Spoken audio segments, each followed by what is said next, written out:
அந்த வீடு என்ன அவனுக்கு புதுசா? பல தடவை எகிரி குதிச்சு உள்ள வந்தவன் தானே, அதே மாதிரி எகிரி குதிச்சு போயிட்டான்.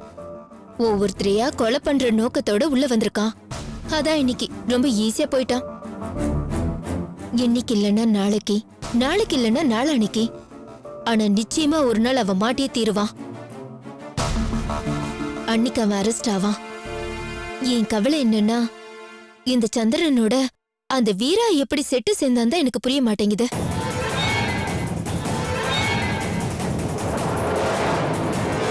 அண்ணி, அந்த வீராவும் ரொம்ப டேஞ்சரான ஆளு. எனக்கு அவனை பத்தி ஓரளவுக்கு நல்லாவே தெரியும். காயத்ரிக்கு ரைட் ஹேண்ட் மாதிரி இருந்து எல்லாமே ஹெல்ப் பண்றது அவன் தான். ஆளு எங்கேயோ வெளியூர்ல இருந்தாலும் போன்லயே பல காரியத்தை சாதிக்க கூடியவன். நானும் இதை நினைச்சேன். எப்படியாவது காயத்ரி வீட்டை விட்டு அனுப்பணும்னு. நம்ம திட்டம் போட்டுட்டு இருக்கிற இந்த நேரத்துல சந்திரனை வரவழைச்சு இந்த வீட்டுல அப்பா மனசை கழிச்சு என்ன பிளான் பண்றான், எதுக்காக இது எல்லாத்தையும் செய்யறான்னு எனக்கு ஒண்ணுமே புரிய மாட்டேங்குது. இதுக்கு பேக்ட்ராப்ல காயத்ரி ஒரு வேலை இருக்காளா? யார் இருக்கா? எதுவுமே புரிய மாட்டேங்குது. ஏன் சுப்பு, உனக்கு ஏதாவது தோணுதா? ஆனா ஒண்ணு, இந்த விஷயத்தை நம்ம அவ்வளவு ஈஸியா விட முடியாது. புரியுது அண்ணி. எனக்கு கொஞ்சம் டைம் கொடுங்க, நான் யோசிக்கிறேன். ஆனா நீங்க சொன்ன மாதிரி இதை கண்டிப்பா ஈஸியா எடுத்துக்க முடியாது. சந்திரனும் மாமாவும் இனிமே மீட் பண்ண முடியாதபடி நாம ஏதாவது செஞ்சோம்னா அதுதான் சரியான சொல்யூஷன். அப்போ அந்த வீரா? அவனை விடுங்க அண்ணி. அந்த சந்திரன் தான் இப்போதைக்கு பெரிய ஆபத்து. முதல்ல இவனுக்கு ஒரு செக் வைக்கணும். வைக்கிறேன்.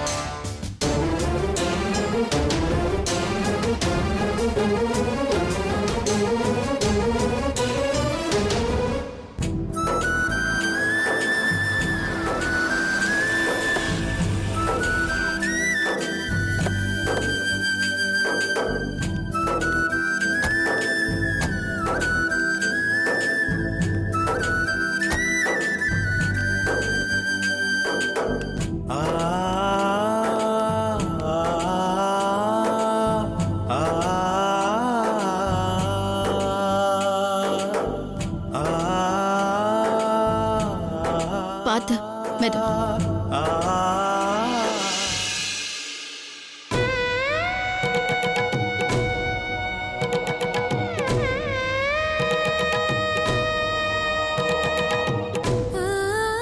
குழந்தை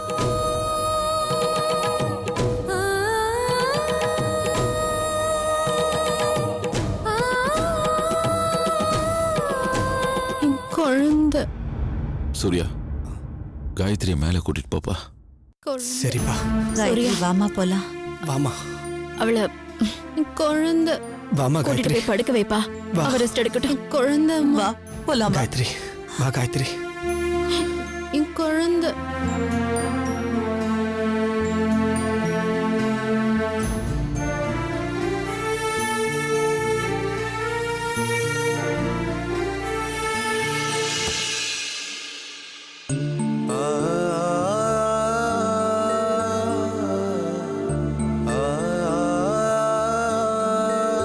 உட்கார்.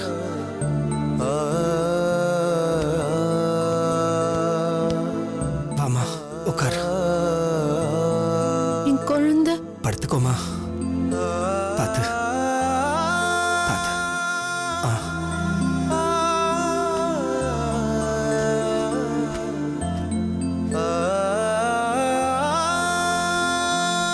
குழந்தை.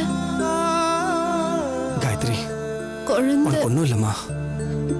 கொஞ்சம் ரெஸ்ட் எடு ஃபர்ஸ்ட். எல்லாமே சரியாயிடும் காயத்ரி. குழந்தை. நீ தூங்கு ப்ளீஸ்மா. எல்லாம் குணமாயிடும் காயத்ரி. குழந்தை. நான் இருக்கேம்மா.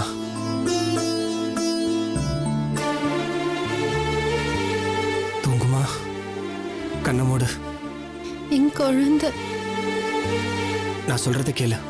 குழந்தை வரும். தூங்கு.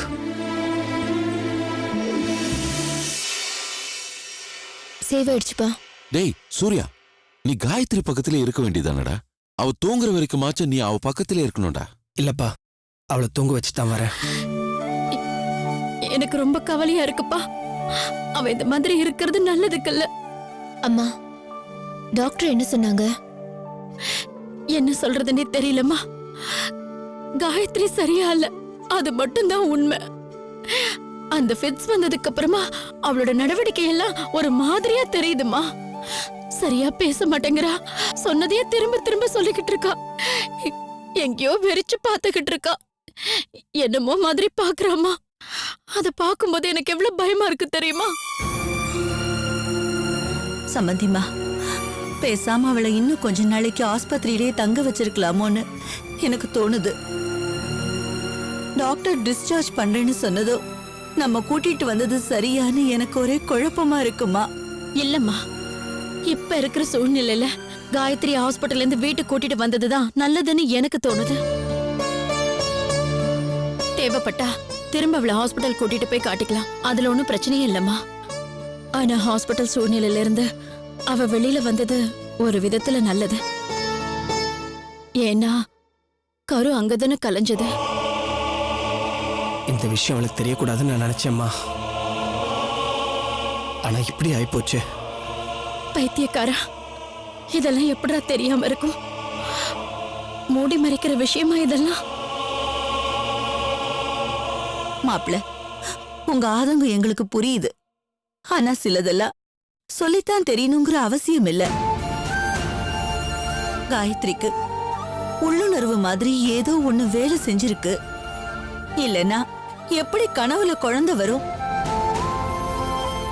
தாங்க முடியல அத்தை. காயத்ரிக்கு குழந்தை பிறக்க போகுது, அது என்ன அப்பான்னு கூப்பிடும். எனக்குன்னு ஒரு வாரிசு என் மனசுல ஒரு கோட்டையை கட்டி வச்சிருந்தேன். எல்லாம் ஒரே நிமிஷத்துல சுக்கு நூறா உடைஞ்சு போச்சு. நீ கவலைப்படாத சூர்யா, உனக்கு நிச்சயமா ஒரு குழந்தை இருக்கு. என்ன, காயத்ரி மூலமா அது இல்லைங்கிறது தான் ஒரு கவலையே தவிர, ஆனா உனக்கு ஒரு குழந்தை இருக்கு.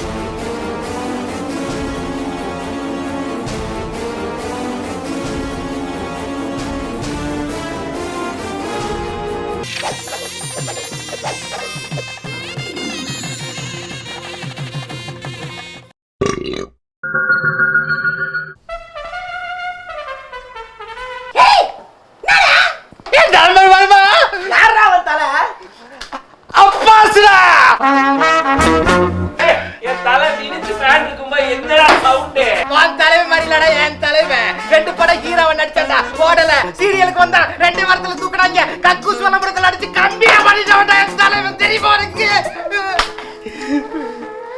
யாரு அவரு? எனக்கே அவரை பார்க்கணும் போல இருக்கு.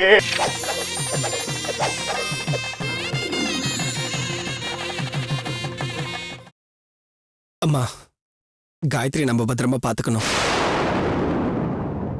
நீ சொல்லவே வேண்டாண்டா, அதை விட எனக்கு வேற என்ன வேலை இருக்கு? இத பார் சூர்யா, நான் சொல்றத கேளு. கொஞ்ச நாளைக்கு நீ ஆபீஸ்க்கெல்லாம் போக வேணாம். 1 மந்த்துக்கு லீவ் சொல்லிடு. காயத்ரி பக்கத்திலே இருந்து அவளை நீ பத்திரமா பாத்துக்கணும்டா. உங்க 2 பேருக்கும் என்ன வேணுமோ அதை செய்யறதுக்கு நாங்க எல்லாருமே தயாரா இருக்கோம்டா. காயத்ரி ஒரு குழந்தைய பெத்து கொடுப்பான்னு நினைச்சுக்கிட்டு இருந்தோம். இப்ப காயத்ரியே நமக்கு ஒரு குழந்தை மாதிரி கிடைச்சிருக்கா. அவளை பத்திரமா பாத்துக்க வேண்டிய பொறுப்பு நம்ம எல்லாருக்குமே இருக்குடா. அப்பா, நீங்க தப்பா எடுத்துக்கலன்னா நான் ஒரு விஷயம் சொல்றேன்ப்பா. அதை நீங்க கண்டிப்பா ஏத்துக்கணும். என்னப்பா சொல்லு, என்ன வேணாலும் செய்யலாம். செலவு பத்தி எல்லாம் நீ கவலைப்படாத. எத்தனை லட்சம் செலவானாலும் பரவாயில்ல, நாம செய்யலாம். செலவு பத்தியெல்லாம் எந்த பிரச்சனையும் இல்லப்பா. உங்களுக்கே தெரியும், அந்த வீராவோட கிராமத்துல அந்த வைத்தியர் இருக்காரு. வீரா கூட என்கிட்ட சொன்னான்ப்பா, அவர்கிட்ட கூட்டிட்டு போனா காயத்ரி கண்டிப்பா குணமாயிடுவான்னு. நிறுத்துடா உன் வீரா புராணத்தை. இத பாரு, நீ வேற என்ன சொன்னாலும் நான் கேட்டுக்கிறேன். ஆனா வீரா சொல்லி ஒரு காரியத்தை செய்யறதுக்கு நான் அனுமதிக்கவே முடியாது. ஏமா அப்படி சொல்ற? முடியாதுன்னா முடியாதுடா. அந்த படுபாவி என்ன காரியம் பண்ணிருக்கான் தெரியுமா? அவன் யாரோட கூட்டாளியா இப்ப இருக்கான்னு தெரியுமா உனக்கு? அந்த சந்திரனோட கூட்டு சேர்ந்திருக்கான்டா. போலி ஒரு சாமியார் வேஷத்தை போட்டு அவனை நம்ம வீட்டுக்கு அனுப்பி உங்க அப்பா கிட்ட பேச சொல்லியிருக்கான். டேய் சூர்யா, உங்க அம்மா எல்லா விஷயத்தையுமே தப்பாவே பார்க்கணும்னு முடிவு பண்ணிட்டு பேசுறடா. ஆமா. இவளை என்னால ஒண்ணும் பண்ண முடியல. ஆனா சந்திரன் தப்பானவன் இல்லப்பா. தான் செஞ்சது தப்புன்னு புரிஞ்சு திருந்தி மனசு மாதிரிதான் அவன் வீட்டுக்கு என்கிட்ட மன்னிப்பு கேட்க வந்தாப்பா. ஏன்பா அவன திருந்துற ஜென்மமா? மறுபடியும் பாம்புக்கு பால் வாக்குறீங்க. இது நம்ம குடும்பத்துக்கு சுத்தமா நல்லதில்ல. அம்மா வனிதா, சண்டை போடாதம்மா.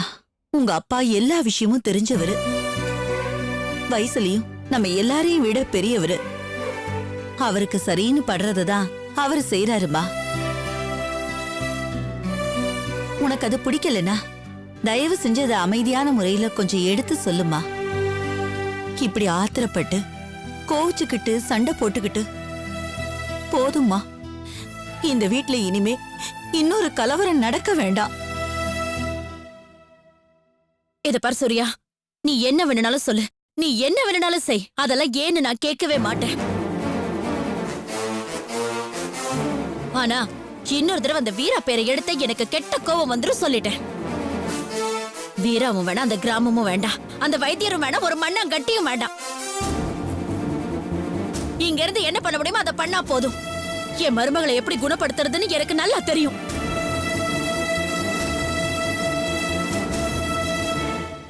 சார், தயவு செஞ்சு நான் சொல்றதை கேளுங்க சார். நான் போய் சொல்ல மாட்டேன் சார். ஏன்னா இது என் தங்கச்சியோட வாழ்க்கை சம்பந்தப்பட்ட விஷயம். எனக்காக ஒரே ஒரு தடவை முயற்சி பண்ணி பாருங்க சார். யோ, நீ சொல்றதெல்லாம் புரியுதியா? ஆனா எனக்கு தெரிஞ்ச அந்த வீரா அந்த மாதிரி ஆள் இல்ல. சார், நீங்க தப்பு கணக்கு போடுறீங்க. பாக்குறதுக்கு தான் அவன் ஹீரோ மாதிரி இருப்பான். அடிப்படையில பயங்கரமான வில்லன் சார். லேசுப்பட்ட ஆள் இல்ல சார். ஒவ்வொன்னா எடுத்து சொல்ல ஆரம்பிச்சோம்னா அவனை பத்தி 100 கதை சொல்லலாம். பக்கா கிரிமினல் சார். இந்த சந்திரன் மாதிரி எவ்வளவு கிரிமினல்ஸோட அவன் கான்டாக்ட் வச்சிருக்கான் தெரியுமா? என்னய்யா இந்த ஆள் என்னென்னமோ சொல்லிட்டு இருக்காரு? எனக்கு ஒண்ணுமே புரியலையா சார். வீரா அந்த மாதிரி ஆளா? தெரியல சார். சார், சில பேர் பார்க்கறதுக்கு நல்லவங்க மாதிரி இருப்பாங்க சார். ஆனா அண்டர் கிரவுண்ட்ல பல வேலைகள் நடக்கும் சார். இதெல்லாம் இருக்கிறது தானே சார். எந்த புத்துல எந்த பாம்பு இருக்குன்னு யாருக்கு சார் தெரியும்? சார், தயவு செஞ்சு ஒரே ஒரு தடவை எனக்காக செய்யுங்க சார். நீங்க சிரமப்படவே வேண்டாம் சார். ஜஸ்ட் வீராவை ஃபாலோ பண்ணுங்க. ஆட்டோமேட்டிக்கா சந்திரன் மாட்டிக்குவான். நான் வேணா எழுதி தரேன் சார். அப்படியா சொல்றீங்க? சார், சத்தியமா சார், எனக்கு நல்லா தெரியும். அவங்க 2 பேரும் கூட்டாளிங்க தான். சேர்ந்து திட்டம் போட்டு தான் எல்லாமே பண்றாங்க. இந்த பையன் வீரா தான் அந்த சந்திரனுக்கு ஐடியா கொடுத்து எல்லாத்தையும் செய்ய வைக்கிறான். அவனை பிடிச்சி விசாரிச்சா சந்திரன் இருக்கடா கண்டிப்பா தெரியும் சார். சரி, நீங்க சொல்றீங்கன்னு தான் அந்த வீரவை நான் விசாரிக்கிறேன். என்ன நடக்குதுன்னு பார்க்கலாம். சார், கண்டிப்பா அவனை விசாரிச்சா சந்திரன் கிடைச்சிருவான் சார். சந்திரன் எங்க பதுங்கி இருக்கான்னு கெஸ் பண்ணி தேடிக்கிட்டு இருக்கிறத விட வீரா போற இடத்துக்கு அவன் பின்னாடியே ஃபாலோ பண்ணி போனா கண்டிப்பா சந்திரன் மாட்டியே தீருவான். அதுல எனக்கு டவுட்டே இல்லை சார். சரி, நீங்க இப்ப கிளம்புங்க. நான் போய் பார்க்கறேன். ஏட்டையா? சார், நாங்க போய் அந்த கிரிமினல் எங்க இருக்கான்னு விசாரிச்சுட்டு வரோம். அது வரைக்கும் நீங்க பாத்துங்க. Okay sir. கான்ஸ்டபிள்ஸ் வாங்க. சார்.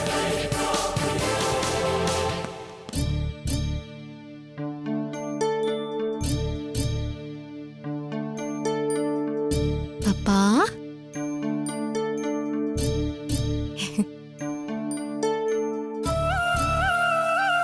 பசிக்குதா இல்லையா? பேசு பாப்பா.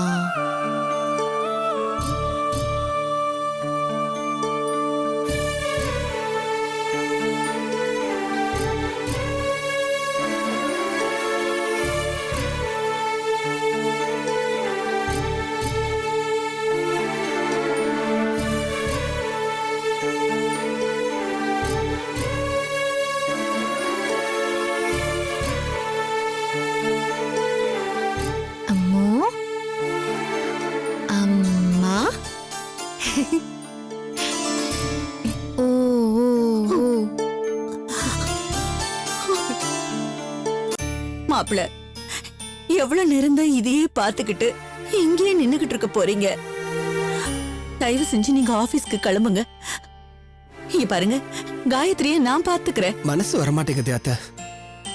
எப்படி அத்தை நான் அவளை இந்த நிலைமையில இங்க விட்டுட்டு ஆபீஸ்ல போய் வேலை செய்ய முடியும்? என்ன இவ இந்த மாதிரி நிலைமைக்கு ஆளாக்கிட்டாலே அத்தை. மனசு அவ்வளோ கஷ்டமா இருக்கு. தாங்க முடியாத துக்கம்தான், சொல்ல முடியாத வேதனை தான். ஆனா சகிச்சுக்கிட்டு தான் போகணும். கடவுள் ஏன் என் பொண்ணுக்கு இப்படி எல்லாம் கஷ்டம் கொடுக்கறான்னு எனக்கு புரிய மாட்டேங்குது. இந்த உலகத்துல நல்லவங்களா இருந்தாலே ரொம்ப தப்புன்னு நினைக்கிறேன் அத்தை. காயத்ரி மாதிரி ஒரு நல்ல பொண்ணை நான் இந்த உலகத்துல பார்த்ததே இல்ல. அதே சமயம் இவ்வளவு மாதிரி கஷ்டப்பட்டவங்களையும் நான் பார்த்தது இல்ல. ஏன் தான் அந்த ஆண்டவன் எங்களுக்கு கருணை காட்ட மாட்டேங்கிறான்னு தெரியல. கஷ்டம் வரும்போதெல்லாம் கடவுளோட கருணையை சந்தேகப்படுறது மனுஷனோட சுபாவம் மாப்ள. ஆனா நிதானமா யோசிச்சு பார்த்தா நம்ம கஷ்டத்துக்கெல்லாம் நாமளே தான் மாப்ள ஏதோ ஒரு விதத்துல காரணமா இருக்கோம். புரியுது அத்தை. ஆனா காயத்ரியோட கஷ்டத்துக்கெல்லாம் இவளோட பெருந்தன்மையும் பரந்த மனசும் தான் காரணம்னு எனக்கு திரும்ப திரும்ப மனசுல பட்டுட்டு இருக்கு. எப்படி இருந்தா எவ்வளவு தன்னம்பிக்கையோட, எவ்வளவு உற்சாகத்தோட, எவ்வளவு நம்பிக்கையோட பேசுவ தெரியுமா?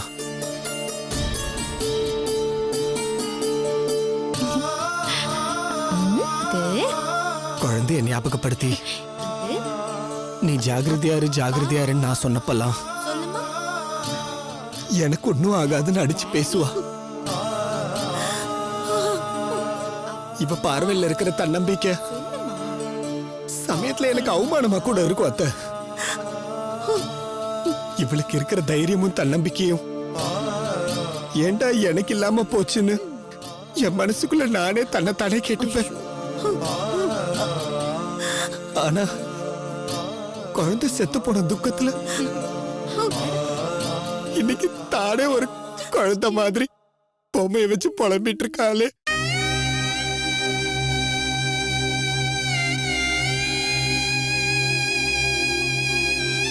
என்னால பார்க்க முடியல அத்தை. என் நெஞ்சே வெடிச்சிரும் போல இருக்கு.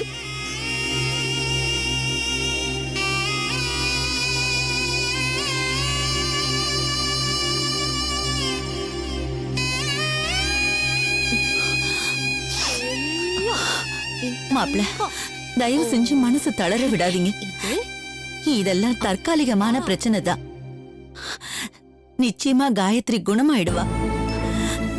இவ சரியாயிடுவா மாப்ள, எனக்கு அந்த நம்பிக்கை இருக்கு. வேற என்னத்த பண்ண முடியும்? இன்னைக்கு நல்லது நடக்கும், நாளைக்கு நல்லது நடக்கும்னு ஒவ்வொரு நாளும் நம்ம விடியறப்ப நினைச்சுக்கிட்டு முழு நாளும் யாரோ கண்ணுக்கு தெரியாத எதிரியோட சண்டை போட்டுட்டு இருக்கிற மாதிரி தான் எல்லா நாளும் ஓடிட்டு இருக்கு.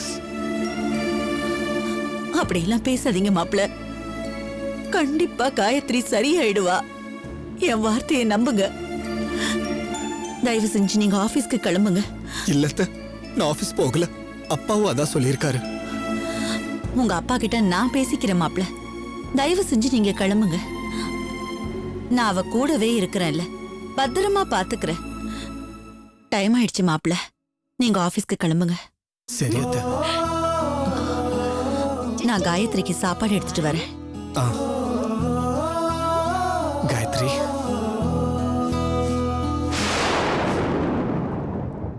காயத்ரி, நான் ஆபீஸ் போயிட்டு வரட்டுமா?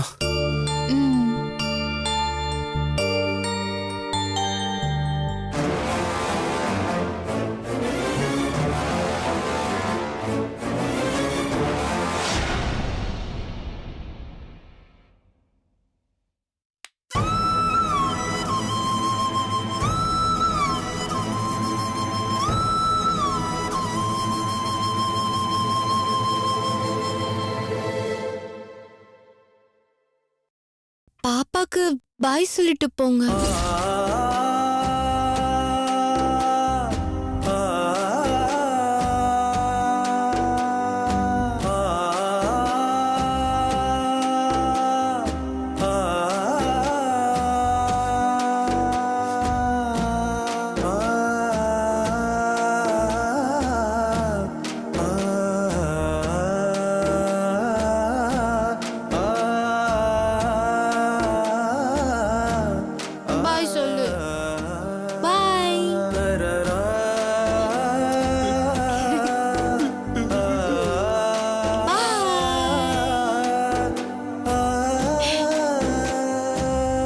போறேன்.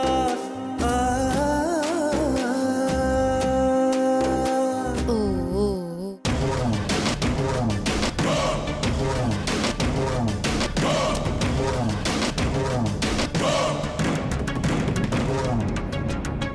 நான் உனக்கு அப்புறமா ஒரு கதை சொல்றேன். ம்? இப்போ நீ என் குழந்தைய கொடு. ஏய் இரு, சும்மா எப்ப பாரு குழந்தை குழந்தைன்னு. இதுவா உன் குழந்தை? கொடு. ஏய் கருமு, இதெல்லாம் உன் குழந்தை கிடையாது. இன்னும் எத்தனை நாளைக்கு இதை வச்சிட்டு இருப்பியோ? என் குழந்தைய கொடு. என் குழந்தைய கொடு. ஐயோ என் குழந்தை.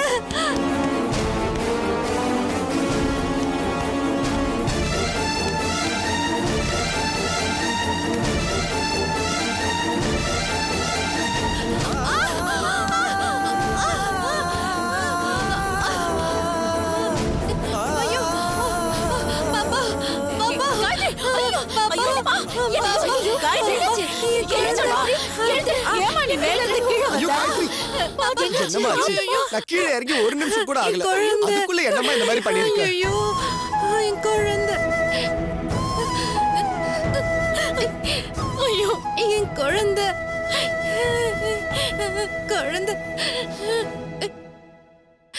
அம்மா, நான் உன்னை சொன்ன தப்பா எடுத்துக்க மாட்டீங்கல்ல? என்னம்மா இது? பாக்குறதுக்கு சங்கடமா இருக்கு. அவளுக்கு அவளுக்கு உடம்பு முடியலம்மா. அவளை வீட்டுல வச்சுக்கிட்டு இப்படி வைத்தியம் எல்லாம் பார்க்க முடியாது. அவளை பைத்தியக்கார ஆஸ்பத்திரியில சேர்த்து வைத்தியம் பாருங்க.